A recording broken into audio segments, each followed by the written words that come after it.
It's 3:41 a.m. in Tacoma, Washington. And you're listening to Night Call.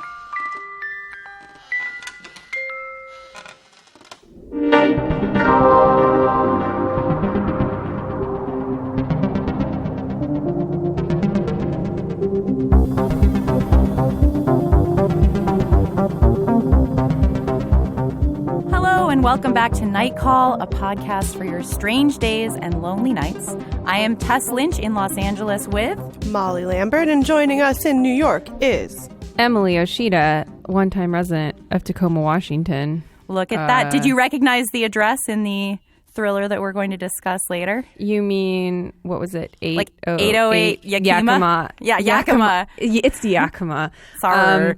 Yakima, Washington is also the birthplace of Kyle MacLachlan. Fun fact, Washingtonian. Ooh. Wow. I didn't know he was real They are not in Nor. Tacoma, though. They're in Seattle. They're on the other side. So Seattle is I think it was filmed in both. It was filmed in Tacoma. It was filmed in Tacoma? Mm-hmm. Oh, my God. Filmed in a combo. We'll tell you what we're talking about soon. But first, Emily had something very strange arrive in her mailbox that she forwarded to me and Molly. Emily, can you please talk about this? Okay, so I got a letter in the mail after getting back from Austin. It's fun to get mail. Everybody, I'm getting it out of my bag right now as we speak. Everybody loves to get mail. This was a 10-page, double-sided letter in Courier font.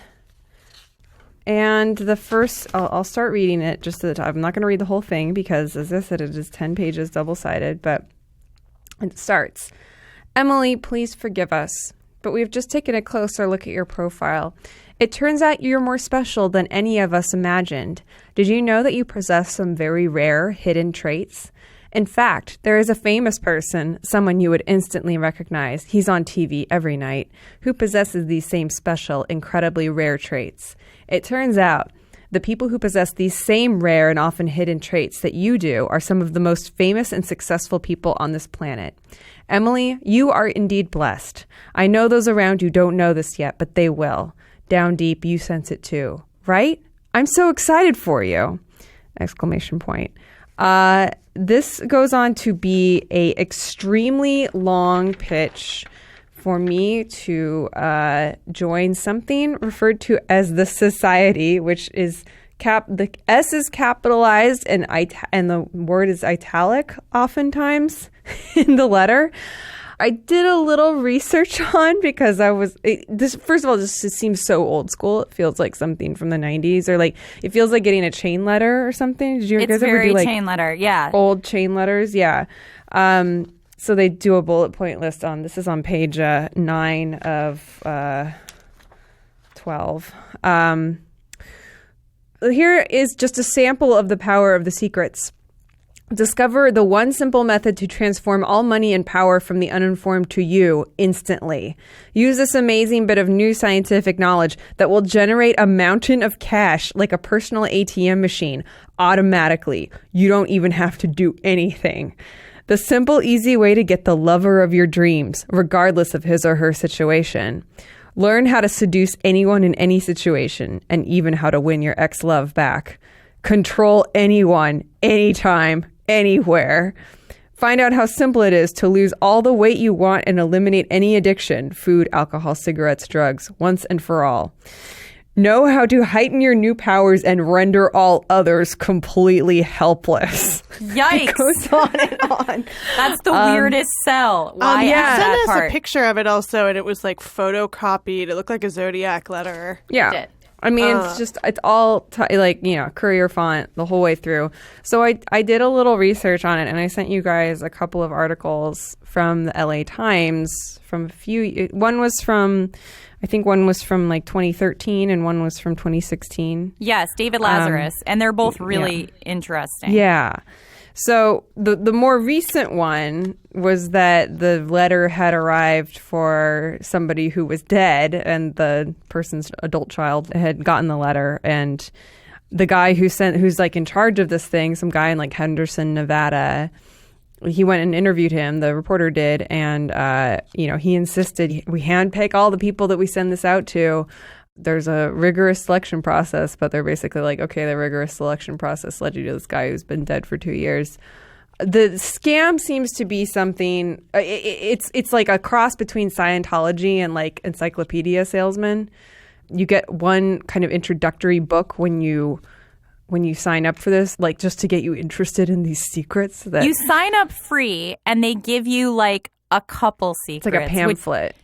Which sounds like it's basically like objectivism, kind of like libertarianism. Yeah. And then they're like, to figure out how to do it, you need to buy what I think amounts to like 3 volumes of books, and the books it's are like $10,000 or something in total, or over. Yikes. Yeah. Here's my question: how did you get on this mailing list, Emily? They say they have methods. What are their methods? Well, all of my best mail I know comes from the fact that I have credit card debt. So could be that. There's something about this letter that, even though it's ridiculous and so obviously insane, I did not sit down and read the whole thing beginning to end. I kind of like skimmed it and found some interesting parts. But I could imagine like being a particularly lonely person with not a lot to do and getting this letter and sitting down and not really having anything better to do and reading the whole thing and like being like, yeah, you know what? I am special. Like I do have a good profile, you know, like, yeah, it just like kind of, it tells you everything you want to hear in a really dumb way. But yeah, it's very clearly a scam. My favorite part about it is that like it says that the members of the society apparently have meetups and like fraternize and talk about how to render others helpless. Yeah, and take all their money. It's like Bohemian Grove. I read that one of the ways that they choose who to send the letters to is based on like the publicly available data of which magazines you subscribe to. I think one of them was like Forbes or Fortune. Well, as we all know, Emily's an Emily. avid consumer of finance 15 magazines. years subscriber to Forbes. The Rob Report. I'm wondering if there are like publicly available lists of who goes to film festivals and stuff like that. Could that like be a link? Well, I feel like you're too smart if you're going to, like, honestly. My first thought was, did you sign up for the what was the other one in the subway that you saw that was like... No, the School for Practical Philosophy. Yeah. No, I never signed up for that. We talked about that because there was like the... I think it was on the outline. Yeah, that we talked about. There was a period of time when I like was new to LA and I was like, oh, I'll just like go to the museum of... What is the name of their museum? The Scientology... The Psychology as Death Museum. Yeah. Well, don't get it confused for the Death Museum. I know. Which is a shitty serial killer museum. Or is that not the Museum of Death? That's the Museum of Death, but it's different from Psychology and Industry of Death, which there is we go. Okay. Yeah. Anti-psychiatry. Semantics. They're both really scary and off-putting in different ways. Yeah. But, part of me is always like, I'll go to the thing. Like, I'll just check it out. It'll be wild. Psychiatry and Industry of Death. It's next to the Cat and Fiddle. Yeah. Well, it just feels like they would like scan your DNA as soon as you like walk through the door, and then you'd never get off their mailing list. I mean, it feels like I knew a lot of people who wanted to casually wander into some of those things, and I was like, don't do it. Yeah, like, you're you on have that to list sign forever. a thing, and then the society though goes by a bunch of also different names like Neotech, the Novus Tech Society, Nouveau Tech Society, Neothink Society. And it was started by this guy named Frank Wallace, who was born Wallace Ward. And then his son took it over. His son's name is Wallace Ward Jr., I guess. And then he now goes by the name Mark Hamilton, which he, I think, tried to trademark. But there's also like an interesting thing on the Rational Wiki when I Googled the society. Like I kind of fell into like a web hole on this about how Mark Hamilton is like in a fight with Jimmy Wales from Wikipedia. Because, like, I guess, according to Hamilton, Jimmy Wales used to be a contributor on the alt.neotech Usenet group. And then they got into this, like, thing because Hamilton wanted to, like, edit the Neotech Wikipedia and his dad's Wikipedia. And, like, Wikipedia, was, like, allowing truthful edits. And he wanted, like, a kinder edit. It's just a mess. That's really interesting. Yeah. So much stuff about old hacker groups coming up recently. We love our Hack the planet. Mr. Robot presidential candidate for 2020. Yeah. Well, you were also, Emily, you also got like a ton of weird international calls to your cell phone. Oh, yeah. Well, I'm not alone in this because I did a little bit of a search afterwards, and Ira Madison was tweeting about this, of getting calls from, I had been getting them from Belarus. I think there were a couple of other countries that people were getting calls from, but they would just like show up. And of course I was not picking them up because I just don't pick up unknown calls, much less calls from Belarus. But then I was getting them repeatedly, which usually doesn't happen. So then I blocked one, and then it was like whack-a-mole. Like once I blocked one, then another number would start calling me until I blocked that one too. This was kind of happening on and off like throughout the time that I was in Texas. I mean, I'm not sure exactly what that one is about, but there is like a thing of just like it's one of these ways that like terrorism gets funded, like doing these kind of auto calls and like collecting this 2 pennies or something for like just from the what do you carriers. Mean how terrorism gets funded? Hold on. No, because it's like this scheme where it's like you like do. Wait, who is it funding? Oh, it's just one of these schemes. Like they'll set up these auto calls to call people in international numbers, and then there's like if it gets picked in up. Belarus. No, not necessarily. It's you can look it up. This is the thing. The carrier will pick up the call, and then there's like a 2 cent or something amount that is bounced back to the caller, and so they just do this in this high volume, and it's one of these like black market methods of fundraising. You guys, I'm googling it. I'm googling it. I'm not being silent out of. I forget the name of it, but it's. I want to know who's doing it. It's like phone freaking. All right, Snopes. It's like phone Snopes freaking. weighs in. Terrorists funded through telemarketing. Claim. Terrorists are funding their operations through a telephone scam that lures the unsuspecting. Hold on. No, because the whole thing has nothing to do with any contact made with a person. Oh, okay. You're never like the goal is to like get somebody to pick up the phone for, you know, I can 5 seconds. believe this is a thing. It's just it breaks my brain to try and figure out how it would work and wait, why. Okay, go to what does Snopes say? Snopes said it was false, but it was like like Emily said, it was a different thing. It was like, you know, they keep you on the line. She's saying that they just randomly whip through numbers to collect a very small fee that ends up somehow. Who are we talking about? I'm continuing to Google. Who are the terrorists that are funded? That sounds fake. It does sound fake. I mean, I cannot tell you the names. That sounds like an urban Molly. legend, and that is interesting too, because it is interesting how people are trying to like defund Snopes because they're like, it's got correct info about stuff we don't want there to be correct information about. Snopes is the only and website. the idea that Wikipedia came out of an argument between some people on like a rationalist message board is not super surprising, and that one guy was like, let's be what we think is truthful, and the other person was like, no, there's like an objective truth you have to stick to. Right. Also seems like everything that's happening now. So this particular Snopes that is false, unsurprisingly false, that terrorists were calling people and being like, stay on the line because I've got really interesting information about an upcoming nuclear attack. And people were like, oh, now I have to stay on the line because I got to find out about these attacks. So that is false. I believe that people are doing black market robocalls to raise money. I don't believe that it is funding terrorism. Linked to terrorism unless there's some actual proof of that. So is this like a DDoS attack that we're kind of talking about? It's similar in nature, yeah. I was getting some robocalls, a lot of robocalls recently, but they're all for like a dream vacation. Do you know what I'm talking about? Yes. It's a robot, and it's like, I don't get any. Is it the robot that pretends to be? I like the sound. It's the like hello. Soundboard ones. Yeah, the ones where it's like I'm a fake person. It's like hello. Yeah. Have you been thinking about going on a dream vacation? It's like, yes. Yeah. All the time. We'll stay on the line. No, Yeah. I always hang up, but I do often. I pick up sometimes because sometimes they come from like a local-ish number, and I'm just like, let's find out. I think I got one weird call from maybe a Belarus type. I got one weird European call that I was like, not picking that up. Right. But I feel like I've talked about this on the pod before. The scam that I got for a minute was the one where somebody calls you from jail in Texas.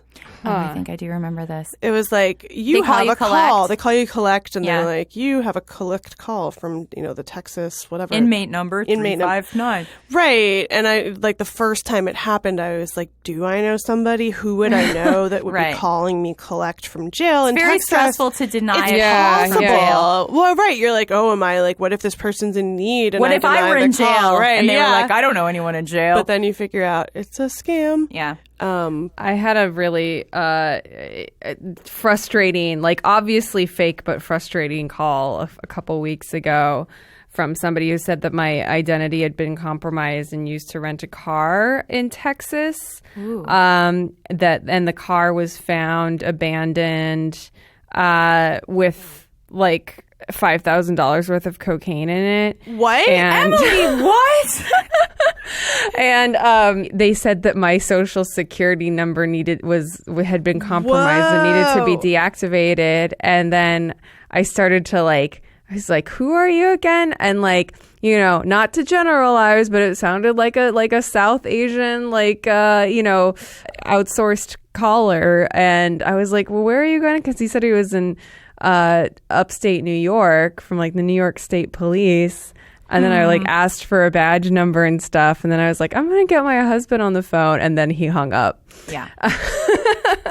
That's a really, it's sort of amazing that phone scams have come back because maybe they're in some way. They've ramped up so much because of spoofing and VoIP. I mean, it's super easy. What's spoofing? Spoofing is when That's like you what happened to me. disguise your number with a as number. somebody Like else's. if you have caller ID, it could say the Office of Corrections, the IRS. I get so many Wait, calls. really? from Yeah, the 'cause fake that's- no, IRS. that's- Oh, Yes. you can put in that's a what- fake calling from You the can IRS. spoof it somewhere, and Really? that's why, because they used to be able to deactivate. They would trace where the numbers were coming from. It would be the actual number, This and then they would comes deactivate up on your it. cell phone, the police are calling. Pretty That's much. what happened It to comes me up on with my this landline. call. This Yeah. call from the quote unquote New York State Police. I Googled the number while I was on the phone with them, and it was a legit number from the New York State Police. But And it was a then spoof number. you block. You weird. can How block is the that- number, but that then you're seems- blocking the real number. You're not blocking the spoofer. Right. That Yeah. seems illegal. It's totally illegal. Oh no, it's legal. So I called them, and I was just to heads up that their number had been spoofed because it's and so I don't know. I guess they were going to follow up on it, but it's hard. I think it's really hard to counteract that because you can't really do anything from your end if you're the one Exactly. with the spoof number. It also is really messed up because there are three that I've heard of actually happening are spoof numbers being used to realistically impersonate, kidnap. You heard about the scam where it's you call elderly people and say that a loved one's been kidnapped and kind of I know that a lot of the spin them off. scams are you call elderly people Yeah. and people that might be alone and lonely. And But it's if you get them on call the phone. someone who's not familiar with caller Right. ID spoofing and Right. it says the IRS or Yeah, they'll whatever. freak out. Yeah. Exactly. It says Windows customer support for your Windows computer it's has just a virus interesting scam. because it's Yeah. that is sort of high tech for a thing involving phones, but it's still phones. I'm just Yeah, I know. wow, people pick up the phone and talk on the phone. I mean, I always get nervous because I usually choose not to pick up the phone if I don't know the number. But then, maybe 1 out of 4 times, it ends up being somebody that's calling me about something work related, and I just didn't know. And so I'll get the email right after, hey, I just tried you, and I just didn't happen to have their number or their name, attached to the number. But so it's not I use the phone quite a bit actually. I talk to people on the phone pretty often. Emily but loves the phone.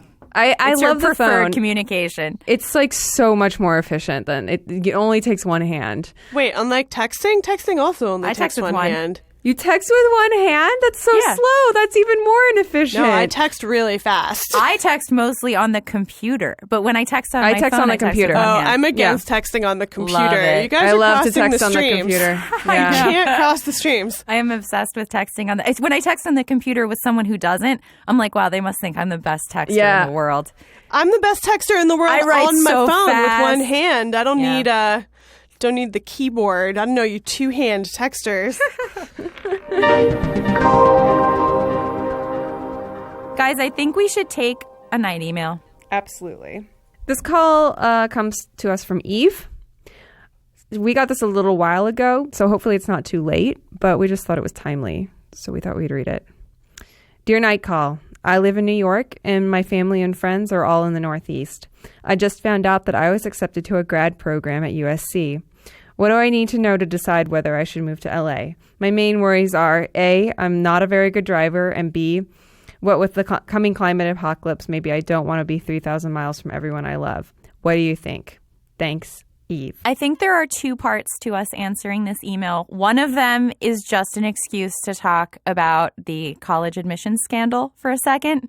Back on scams. Yes, in which USC played a central role. Speaking of old scams made new. Yeah. USC was where Lori Loughlin, or no. Yeah. Lori Loughlin. Lori Laughlin's daughters like 2 weeks ago, and then that scandal broke, and we were like, let us still answer Also, this we should clarify. I mean, not clarify because she says it, but just reiterate. She's gotten to a grad program, so this is a little bit different than like scamming your way onto the rowing team at USC. Like, I'm sure that there's a much more legit process for getting into grad school there. But who knows? Who knows? I think, Eve, you sound like you got in on your own merits. So congratulations. Yeah, congratulations. But, USC has had a really troubled couple of years now. This is like the 15th scandal. It is. This year. And all of the scandals were like, some of them were more lurid than this. Oh, yeah. Well, I mean, this one, after the initial kind of like, scandalous nature of the fact that so many recognizable names had like committed a real crime, and it was like very strange.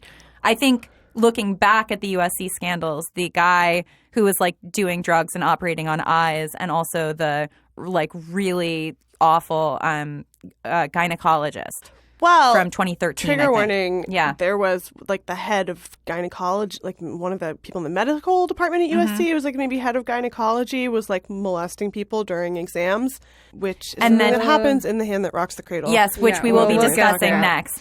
Yes, that was Dr. Tyndall, I believe. But that happened. There were just like a lot of bad things. USC has bad energy. It Can has I say that? I know energy. I'm from because UCLA. you're from UCLA. So I mean, like, go Bruins. Go Bruins. But like they just, I did apply for USC, and maybe I have a little bit of, resentment because they were the only school that did not accept me of all the, like, however many I applied to. But I'm glad that I didn't go to USC because it feels just like a bad vibe school. Like I can't. I know when is the last time something cool happened? No, I mean USC there's a lot of good, cool people who go there, and then but it's also sort of a party school. Yeah, it is both. University of spoiled children. Right, but it's also like it also is like a film school with. And a great I gotta reputation. shout out our undergrad friend Ray. Hi Ray, you probably don't listen to the podcast, but I always have to like think Ray was this guy who went to high school with us, and he was super interested in toy cars, but he was just like really smart and like into like he kind of understood the internet in a really like precocious way. Anyway, he went to USC, and he was also working the entire time that he was at USC. I think that they were like more supportive of that than some undergraduate programs would have been. And as a result, like he got to kind of work on his dream job while still having the ability to like have a college life and stuff. He made USC sound like the perfect place for a certain type of kid, who like really knows what they want to do, and they want to start working, but they also want to. All the schools are corrupt. Yes. All private institutions are corrupt. There were like a lot of things going on in the story, which was like people being mad that these rich people scam their kids' way into the school, and then other people being mad that they like didn't do it the right way, that like normal rich people scam their way in by like buying buildings and donating things. And this is like the middle class rich person's way of scamming their way in. Like you're not quite rich enough to buy a wing, but you still can like bribe your way into the school. I thought William H. Macy and Felicity Huffman were totally famous enough to get a kid into USC just on like being famous people. It sounded like depends they just on what they want to study. I mean, I think it just sounds like it, and I feel bad for the kids. A lot of people were kind of coming down on the kids, saying the kids must have known. And even though like Lori Loughlin's kids didn't seem jazzed to be at school, I guess her daughter Olivia Jade, who's like she the like influencer, openly talked about how she like didn't really want to go to Well, classes. it was clearly which is like gross. she just wanted to go to school with her friends, so she could she wanted to go to parties. Yeah, but it's also hard because it's like, what if any of those kids didn't know, that's just like the most fucked up thing. Well, you they guys. shouldn't even be in the running to go to those schools is the thing. They just like, it's the entitlement of being But imagine, like, we should get to go to those schools because all our friends are going. But imagine thinking that you got in and then you find out that there were like photoshopped pictures of you I in feel a like boat. she'll be fine. She's rich. She'll be fine. Well, I don't know. I mean, it's a don't messed know. up thing for a parent to do to a kid, even if it comes from like started as a seed of good intention, turned into this like really gross crime. But I mean, it was interesting to me. But just it's like, to shouldn't see, you know that your kid's not smart enough to go to that school? And No, be you're encouraged never. them? As a parent, you're never going to be like, my kid's not smart But enough. You're wouldn't going you to be be like, they don't but try. wouldn't you But be like- if they could try. But wouldn't she be happier at like a school where she like Right. just could party? Yeah, I mean, exactly. This is like friend of pod, Justin Charity on his podcast Damage Control. They were talking about how, or she might be an idiot. We might think of her as being an idiot because she's like this 18-year-old, doesn't care about school, whatever. But she's like a pretty successful YouTuber, is probably making her own money off of that. Like, she doesn't necessarily need to go to a school and clearly nobody- doesn't have that much Well, that's interest the in other- it. Like, anyone. That's the other thing. really. Nobody needs to Right. go to I mean, no, college. some people, doctors. Yes, but yeah, but she's still trying to be a doctor. Like, No, she she's just not. wants to But be I'm an saying influencer. college is only useful for like if she wanted to get an very few MBA or careers now. something. Right. Like, sure, but you know, and so I think like the discussion of like our caller who is going to a grad program, that feels like a very different thing than this obligatory undergraduate education at like a classy quote unquote institution. Like the purposes of undergrad versus grad are vastly different, especially when you're talking about it in this way. Like, Yes. you have much more autonomy by the time you're applying for grad school. Yeah. To answer the question of should she move across the country to go to USC, knowing that she does not like driving and that her family's on the East Coast and that she is concerned about the climate apocalypse, I'm going to go ahead and say no. Yeah, That's a bold thing to say, well, but I I'm think going to stand depends behind what it. the grad program What- is yeah. in and Yeah. how much debt you're going to go into. Oh, for yeah, if doing there's it. debt, I mean, Because yeah. I will Don't. say also that having known a lot of grad students, like that's just another oversaturated job market with not enough jobs. Yeah. Full of overqualified people that have like done all the work and checked all the boxes and then are like Wait, what market? What job like market? the professorial job market that Oh, people like go to just grad school to academia? get into. Academia. Academia, yeah. A place that you would think was like a respite from the rest of capitalism No. is like Yeah. also bad. Absolutely not. All schools are run like businesses now, regardless of if they're public or private. That's the thing is that, like, I mean, all of us have clearly made the decision to not go to grad school, shaken out differently, different great outcomes there's for still all of time. us. There's still time. I'm never but going to. Are you kidding me? I'm never going to go to fucking grad school. I'm not planning to go to I would grad love school. to If I got to go to grad school for completely free, I would love to Then go to school. sure, Yeah, you I would know. love to go to art school. yeah, art school. I cannot imagine anything worse right now at this point in my life than going to art school. What if I am it were on totally such a different free? planet from you guys. I applied to like 30 colleges.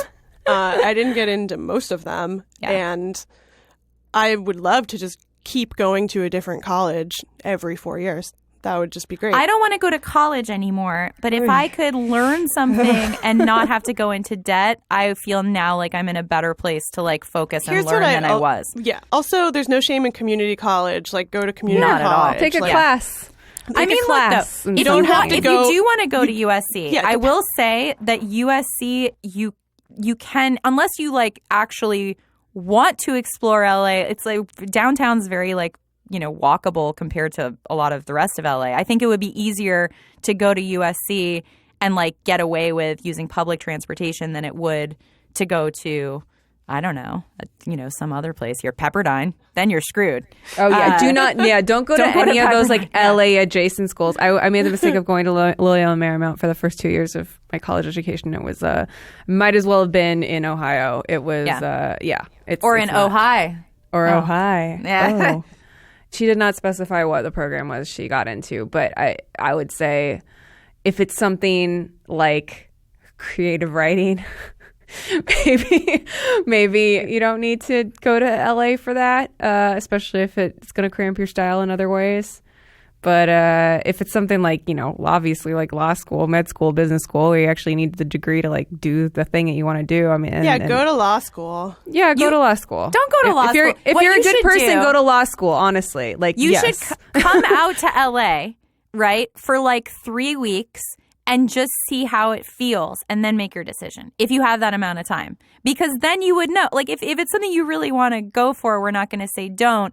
But at the same time, like, yeah, I'm not compelled. Your reservations, caller, are too strong already. Yeah, I think the SC is also going to be a bigger culture shock than like other LA adjacent schools you could go to, like UCLA or. I'm just hearing this UCLA nationalism coming out so strong. Man. It's true.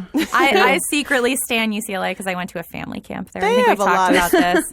They have some scandals, too. All the schools have scandals. Brown, where Tessa and I went, just had this big scandal that was about there being like a secret organization for rich kids inside the school. I know. Which I was like, no one invited us. Well, I was like, was it even secret? Like, yeah. Oh, are you talking about the... was it the, like, the people who would get the espresso martinis and ask for a box of matches? The European people? Well, they weren't all European, but it was like this espresso martini There was club. like a royalty tier at Brown where it was like, I'm not sure those people got in on grades, but seems nice. Must be nice. Guys, should we talk about an erotic thriller? So we had a debate about whether this counts, but whether or not you agree... Will you not join us right now on an erotic odyssey?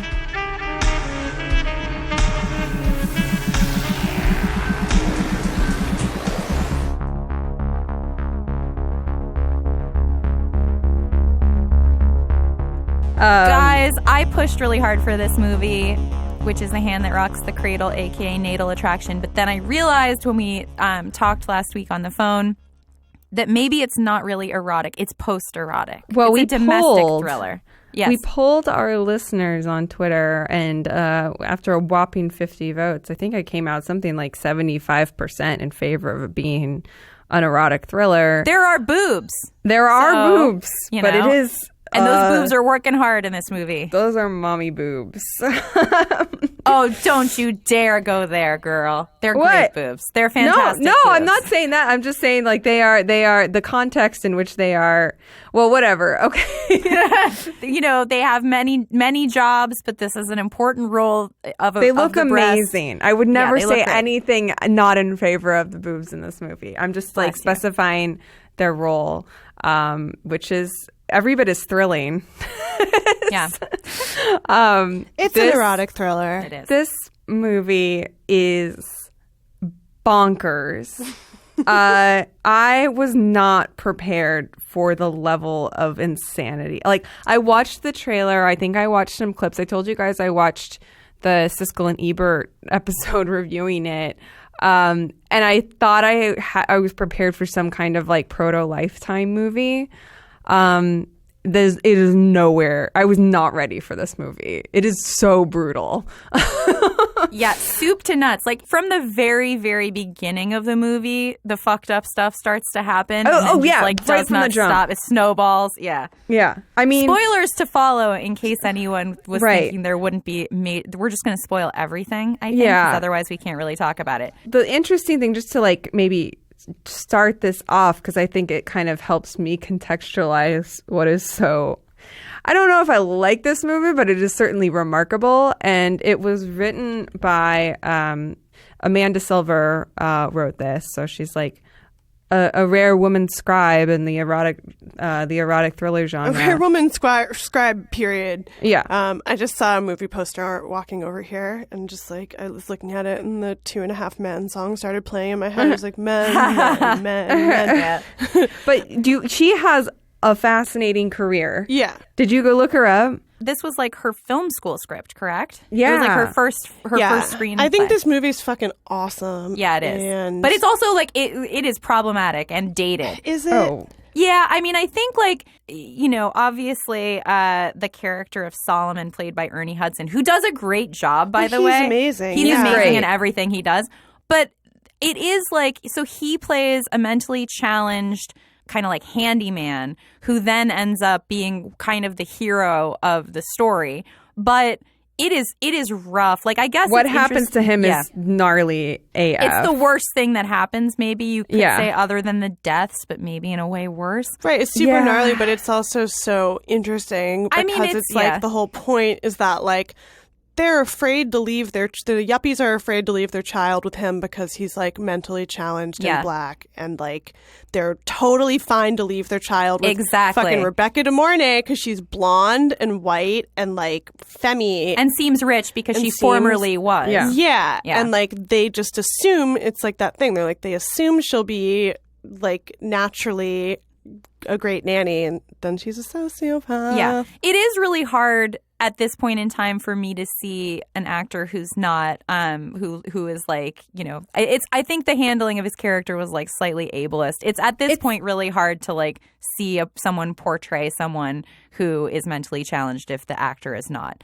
It's a good job. It's hard. He does great. Well, I think he does a good job. Like, I think it's still a case by case basis for that kind of thing. But like, the only thing that kind of rubs me the wrong way about that is just like that he is sort of positioned as the person who like senses the trouble early on, like kind of vis-a-vis these like intuitive, maybe one might say magical powers. Well, but but I also think it's like she thinks he's an idiot, so she goes out. She doesn't conceal her behaviors as much. Yeah, she's like herself around him because she like thinks he'll never do anything. And to be fair, he accidentally. So this is the big like scene that everyone kind of is left with, and then later when you watch it again, you're like, but there are so many other even worse scenes. But it's primally disturbing. You see Rebecca De Mornay as the nanny, who gives her name as Peyton Flanders, but is in fact Mrs. Mott. She breastfeeds Annabella Sciorra's baby, who she's like nannying, that is like, and Solomon sees through the window because he's like cleaning the gutters or painting the trim. That is the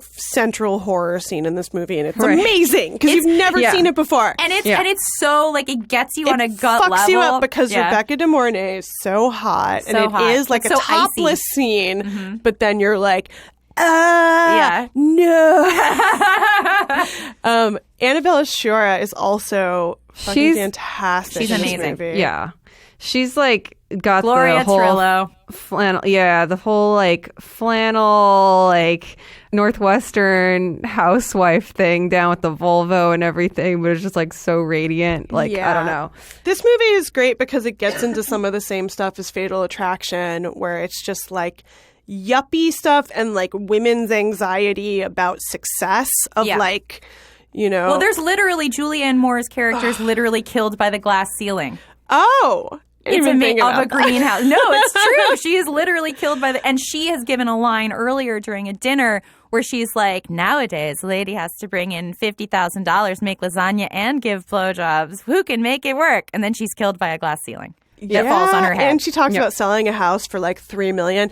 Let's talk about Julianne Moore for 1 second in this movie. Oh, let's talk about her for a long time. Erotic thriller, is a Frasier character that walks into this movie. She erotic thriller repertory player Julianne Moore shows up again in this film to play the best friend of Annabella Sciorra. Also, the only person with any sense in this movie. Like she is the only intelligent person who acts intelligently. Well, it's another thing too, where it's like she's Annabella Sciorra's husband's old girlfriend. So you're like, you know, she's the person you would maybe like not trust around your husband, but like for some unbelievable reason, she trusts Rebecca De Mornay. Yeah, because she trusts her husband. I guess she's like. Yeah. We are believing that Rebecca De Mornay is this weird, like, widow or what?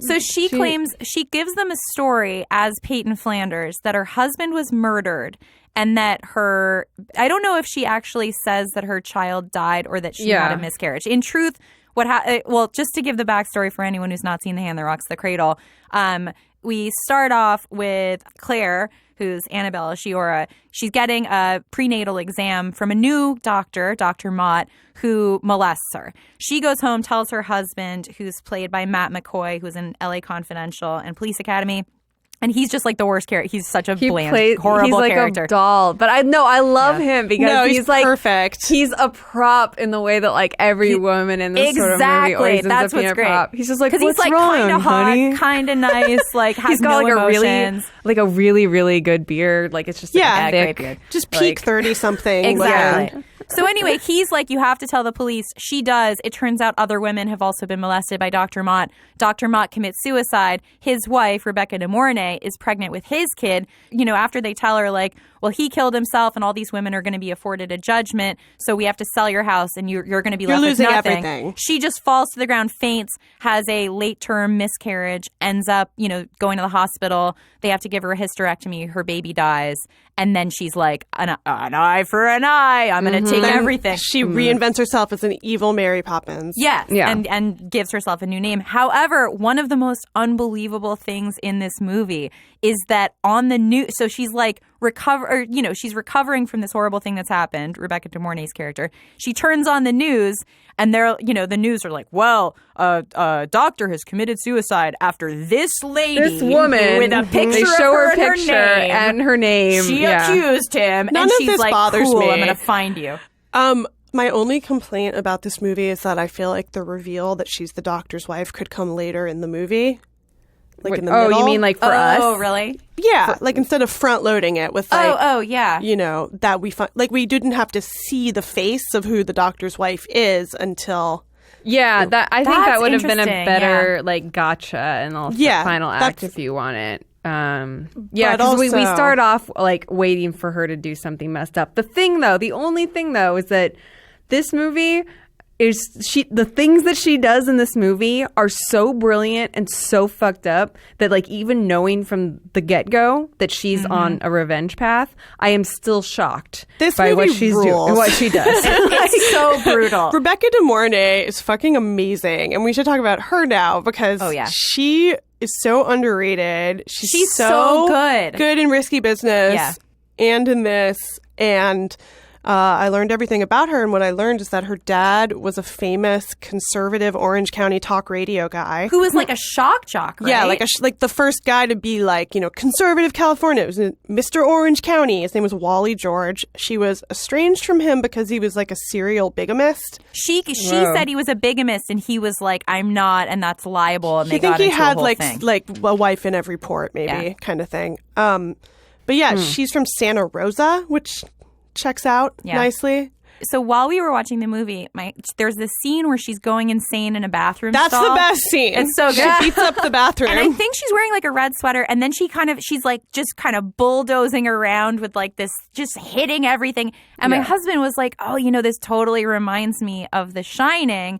It's like she's being like so Jack Nicholson. And then I totally didn't remember that she was in The Shining. In the TV movie? TV movie. Not a good TV movie. A very bad TV movie. But I watched it all the way through anyway. When she like, I totally thought of The Shining when she like uses the poker from the fireplace to like stab her way through the door. I was like, oh my God, it's just, and it's actually like weirdly more terrifying because that's the case, but just because I hadn't seen it a zillion times before. She also, because she never appears to like sweat, she keeps straightening her hair, but she'll just go totally insane, and then she'll straighten her little scrunchie. By the way, the worst hair in this movie that I've ever seen in any movie.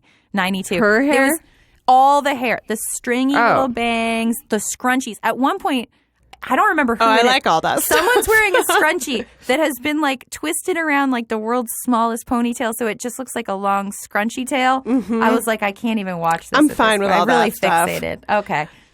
Probably. But I did like how it was like she's always wearing like pencil skirts and like she's like professional. She's and like she freaks out when she gets a stain on her. Yeah. She doesn't. It seems like she did not have the budget to get a new wardrobe for her new identity. Because when we see her like, finding out that she's not going to get any money from her husband's estate, then she's like wearing this totally buttoned up like yuppie outfit. She knows what works for her, and it's pencil skirts. And she's not wrong at all. She works those pencil skirts for sure. She fucking rules.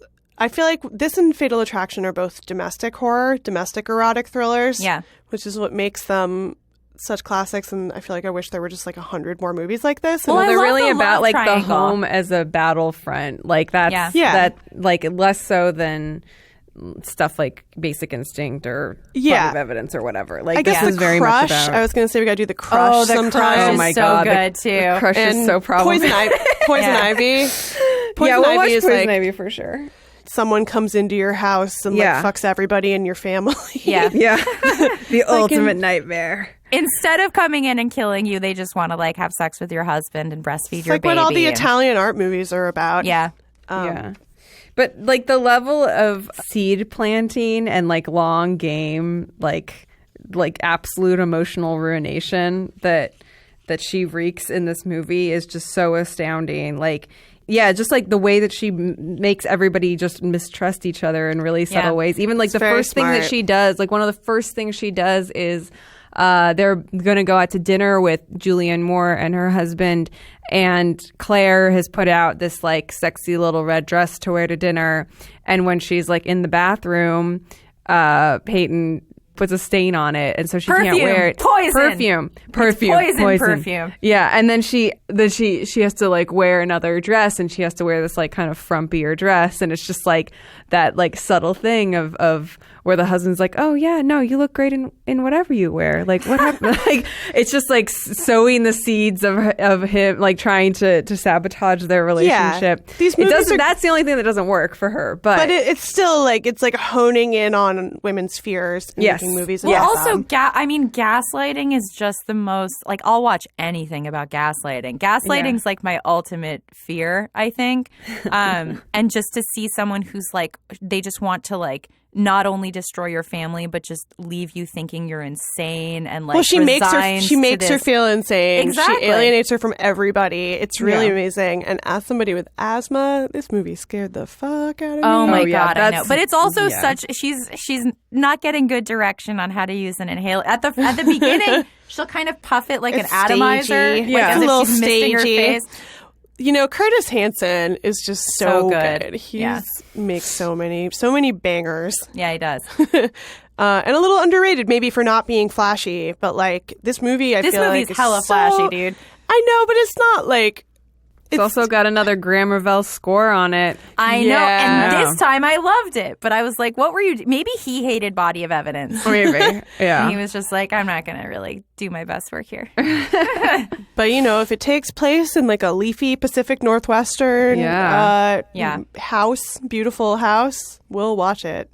Do you think that it was just really cheap to shoot there at the time and that's why every single thriller took place there? Yeah, there were a lot of Pacific Northwest movies. I think and it was also just- Sleepless in Seattle was about the same time Yeah. too. Yeah, I think it was just the 90s. It was the Seattle The place to boom. go. Seattle was Yeah. seen as cool. It's also like interesting because, you know, Claire being like the matriarch of the family or whatever, making a greenhouse and she's just like in all of these really lush settings and like, you know, her house is just like filled with greenery and then she goes to this really weird modern house She- where the doctor Yeah. lives. Right. And Yeah. it's like on the sea or whatever. It's like on a Yeah. cliff. I like these movies because they lean into like I just love crazy women Me too. in movies, you know? Maybe not in real life, although debatable. I definitely well, sometimes. I mean, I love, you know, we're going to bring up Basic Instinct every week until we actually watch it for this. But like, and I love that movie as much as you guys do. But like, there is some extra kind of spiciness and like rareness to seeing something about a crazy woman like who is also smart in the same way that like, you know, Catherine Trammell is smart, but is in battle with another smart woman. Like, Right. it's It's the best. it's not like a man being threatened by this diabolical woman. It's like it passes the Bechdel test. Let's just It say does. that. It totally does. And And then at Julianne the Moore ground too. level. Yeah, these are women's movies, and Even I wish the there were kid just. Who played Emma. Oh, she's so good. She's really, and then she went on to be in The Nanny. Oh, that's where she's Oh. from. Yeah, that's where she's from. Madeline yeah. Zima. No, that's She's and the such nanny, a good kid actor. I rarely ever think that, but she I is was- so good. I was going to say the nanny is like the good world hand that rocks the cradle, but then I feel like she breaks up that family also. Yeah. So Yeah. the nanny that rocks maybe the the cradle. whole industry of nannying is inherently broken and bad for people. Well, I think the thing is that when when you hire a nanny, which I've never done, but I'm imagining, and I know because you people saw have, this movie too many 'cause I saw times. it, no, Clearly, that's the reason. There's never like a lack of ambivalence when you entrust your kids to someone right? How else. well do you know somebody? It's like et the cetera. perfect opportunity to exploit that fear because, Yeah. I mean, you can know the better you know someone, but it's like all And it again, takes that's is why just- it's like I feel like this movie's a little progressive because it's like the person who you think like looks like the person who will like treat your child well Right. is like not that person, and Yeah. like even y'all are a little like racist and ableist for like not fully trusting. That's 100% Ernie true. Hudson I around just your find child. it difficult. Like it just seems so dated to watch the cliches in that character. For and sure. then, You know yeah. what that reminded me of also, which is not an erotic thriller, but falls into the blonde sociopath genre Yes. along with this and the Theranos documentary is The Bad Seed, obviously. Oh, so good. Tess and I's favorite movie Yeah. about a dead-eyed blonde sociopath. Yeah.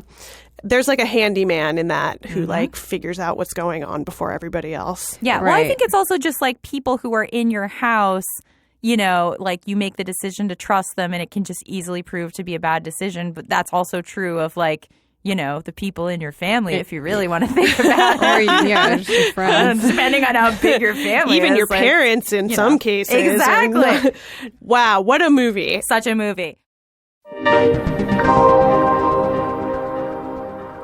Before we sign off, do you guys feel like taking one tiny little last night call? Yeah, sure. You were talking about the Langoliers this week, and I just wanted to note that it was filmed in my hometown, basically.